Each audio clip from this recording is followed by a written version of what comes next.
Guri proposamena musika bulegotik iritsi zitzaigun, beraiek Batako Espainiar Kultur Zentrotikan, harremanetan zauden eta txalaparta interesatzen omen zitzaien erresidentzia bat sortu nahi zutelako erroko musiken inguruan. Hemos fusionado unos instrumentos que ni ellos ni nosotros conocíamos. O sea, los que ellos han traído nunca los habíamos visto y los que nosotros tocamos aquí ellos tampoco. Venía bien experimentar y fusionar artes, saber cómo fusionamos con otra gente del exterior, en este caso del País Vasco, y con la chalaparta. Todo lo que tenga que ver con la raíz de una nación, la naturaleza me llama muchísimo la atención.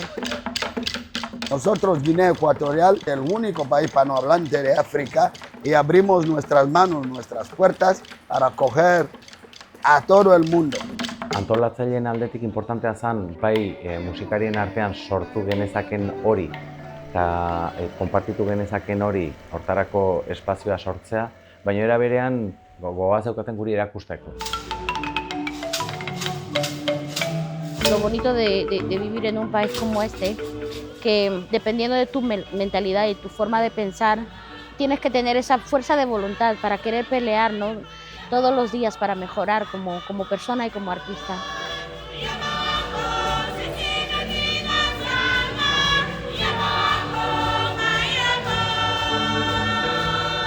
Topatuet herrialde bat oso irekia eta kulturalki oso aberatsa.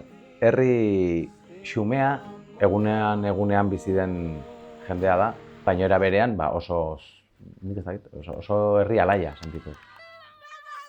Será un clásico musical para fusionar lo que es los instrumentos musicales de lo que es el País Vasco y la República de Guinea Ecuatorial. Oso pozgarria izan da, eta ere jendearen erreakzioak ere izan dira ikaragarriak, eta guk izugarri disfrutatu dugu bai.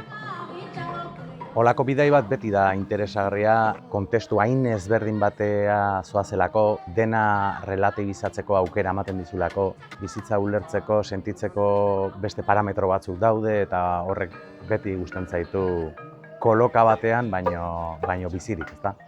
Oso esperientzia polita izan da. Gauza asko ikasi ditugu, bertako kulturaz, bertako abestiez, bertako hizkuntzaz, erritmo pila bat landu ditugu. Naiz eta jakin, Guinea Ekuatorialeko kultura oso anitza dela eta ziur asko eta asko gelditu zaigula ezagutzeko.